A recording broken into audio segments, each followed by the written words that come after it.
शराब के नशे में धुत ये आदमी फेसबुक लाइव पे जाके अपना एक गुनाह कबूल करता है। आज से 40 साल पहले इसने अपने दोस्तों के साथ मिलके एक लड़की की लाश को यहीं इसी जगह दफनाया था। लेकिन कहानी में ट्विस्ट तो तब आता है जब अपना गुनाह कबूल करने के बाद इस आदमी ने वहीं अपने आप को गोली मार दी। तो आइए चलिए बिना देर किए इस सारी कहानी को समझेंगे, जहां इंस्पेक्टर विवेक गोपीनाथ इस केस की इन्वेस्टिगेशन में लग चुके हैं। तो कहानी मलकपुरम नाम के एक छोटे से शहर से शुरू होती है, जहां राजेंद्रन नाम के एक बहुत रईस आदमी शराब के नशे में धुत होके अपने ड्राइवर के साथ गाड़ी में कहीं जा रहे हैं। थोड़ी देर चलने के बाद ये लोग एक जंगल के बीचों बीच आ पहुँचे, जहाँ राजेंद्रन अपने ड्राइवर को वहीं रुकने के लिए कहते हैं और खुद पैदल पैदल जंगल के अंदर चले जाते हैं। जंगल में राजेंद्रन किसी स्पेशल जगह की तलाश में है और थोड़ी देर चलने के बाद राजेंद्रन को वो जगह मिल ही जाती है और वहाँ बैठ के राजेंद्रन अपना फेसबुक पे लाइव शुरू कर चुके हैं और लोगों से बात करते हुए वो कहते हैं कि आज मेरे पास पैसा तो बहुत है,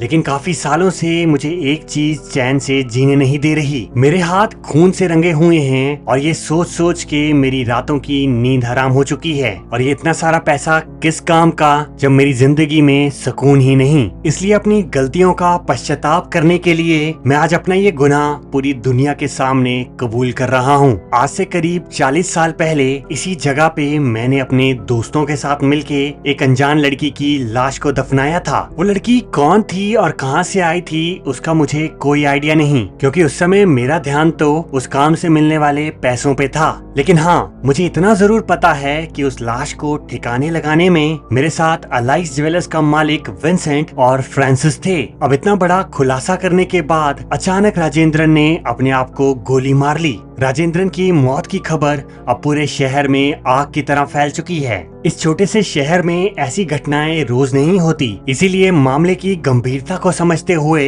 इंस्पेक्टर विवेक गोपीनाथ तुरंत मौके पे पहुंचते हैं। वो जंगल अब मीडिया और प्रेस वालों से भर चुका है। मामले की सच्चाई का पता लगाने के लिए गांव वाले भी लाश के आसपास जमा हो चुके हैं। दूसरी तरफ अपनी वीडियो में राजेंद्रन ने जिस विंसेंट नाम के शख्स का नाम लिया था, उस विंसेंट के पास भी ये वीडियो पहुंच चुकी है और जैसी उम्मीद थी ठीक वैसे ही उस वीडियो ने विंसेंट को अब परेशानी में डाल दिया है। विंसेंट अपनी टीम को इस मामले पे कड़ी नजर रखने के लिए कहता है और अब उसे मामले से जुड़ी पल पल की अपडेट चाहिए। लेकिन दूसरी तरफ मौका वारदात पे विवेक ने अपनी पूरी टीम के साथ सच्चाई का पता लगाने के लिए उस जगह की खुदाई शुरू कर दी है। अगर राजेंद्रन की बात वाकई सच है तो जमीन के नीचे से पुलिस वालों को कुछ न कुछ तो जरूर मिल ही जाएगा। और फिर इसके थोड़ी देर बाद वहाँ से पुलिस वालों को हड्डियों के टुकड़े मिलना शुरू होते हैं, जिन्हें देख के सारा पुलिस डिपार्टमेंट शॉक में जा चुका है, क्योंकि फेसबुक लाइव पे वो राजेंद्रन का कबूलनामा कोई बकवास या मजाक नहीं था।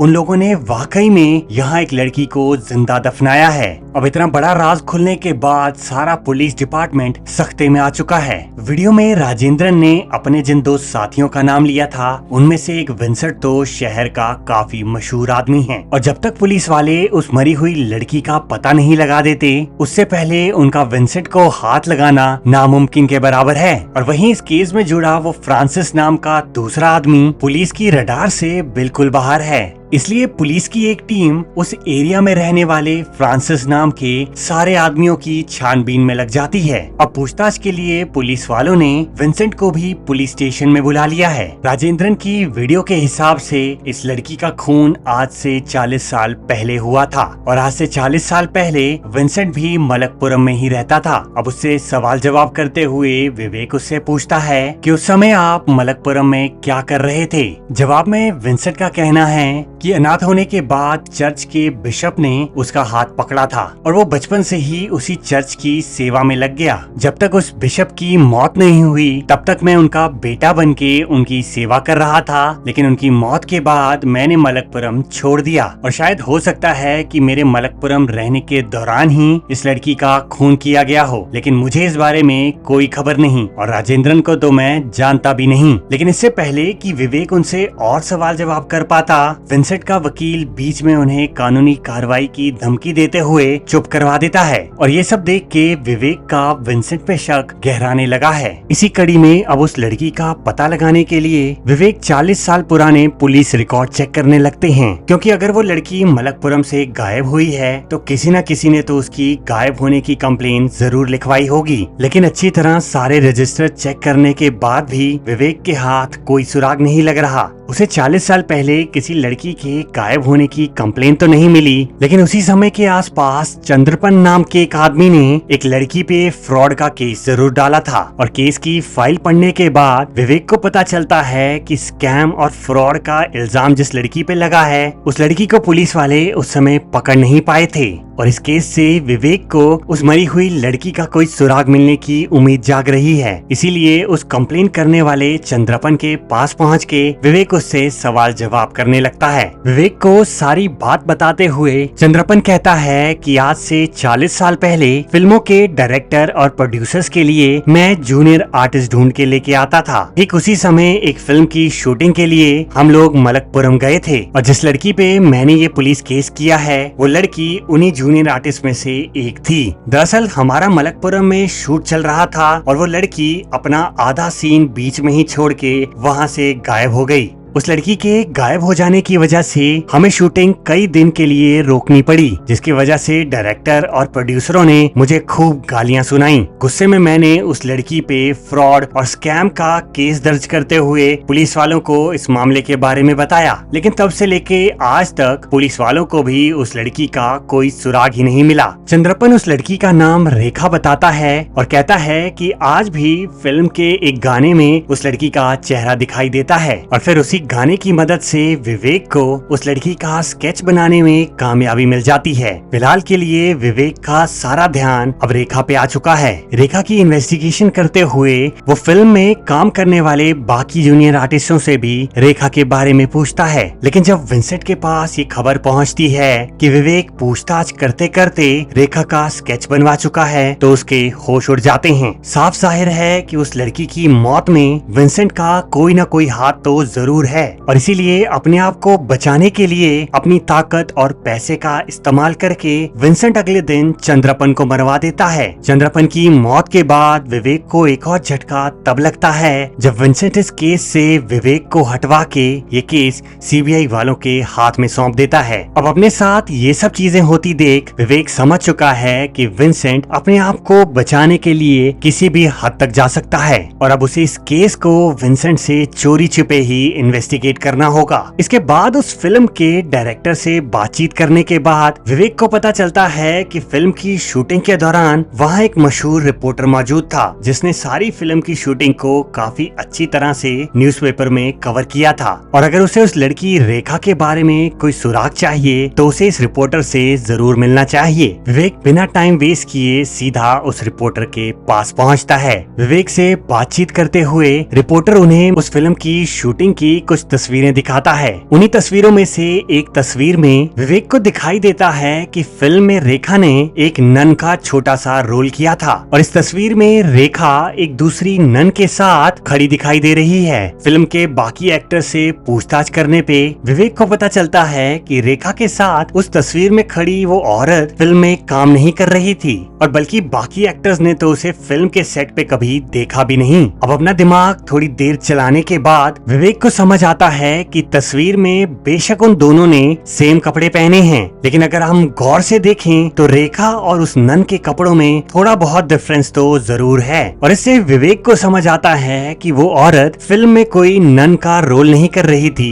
बल्कि एक असली की नन ही है। और फिर उस एरिया में मौजूद इकलौते चर्च से विवेक को उस नन का पता चल ही जाता है। रेखा के साथ अपनी वो तस्वीर देख के वो नन तुरंत रेखा को पहचान लेती हैं। वो विवेक को बताती हैं कि फिल्म की शूटिंग हमारे ही चर्च के आसपास हो रही थी। अब क्योंकि उस फिल्म में जो एक्टर काम कर रहे थे मैं उनकी काफी बड़ी फैन थी। उस एक्टर को देखने के लिए मैं कभी कभी शूटिंग वाली लोकेशन पे भी पहुंचती थी और इसी बीच एक दिन मेरी मुलाकात रेखा से हो गई। थोड़े दिन बातचीत करने के बाद रेखा मुझे दिल की काफी अच्छी लगी और कुछ ही पलों में हम एक दूसरे के काफी अच्छे दोस्त बन गए। एक दिन शूटिंग के दौरान यहाँ बहुत तेज बारिश शुरू हो गई थी और उसी दिन मैंने रेखा को खाना खाने के लिए अपने चर्च के हॉस्टल में बुलाया। लेकिन रात का खाना खाने के बाद जैसे ही हम लोग अपने अपने कमरों में सोने के लिए गए, सुबह हमें खबर मिली कि रेखा वहाँ से सारा पैसा और ज्वेलरी उठा के गायब हो चुकी है। इसके बाद मैंने और चर्च के बाकी लोगों ने रेखा को ढूंढने की बहुत कोशिश की, लेकिन हमें पता चला कि रेखा को तो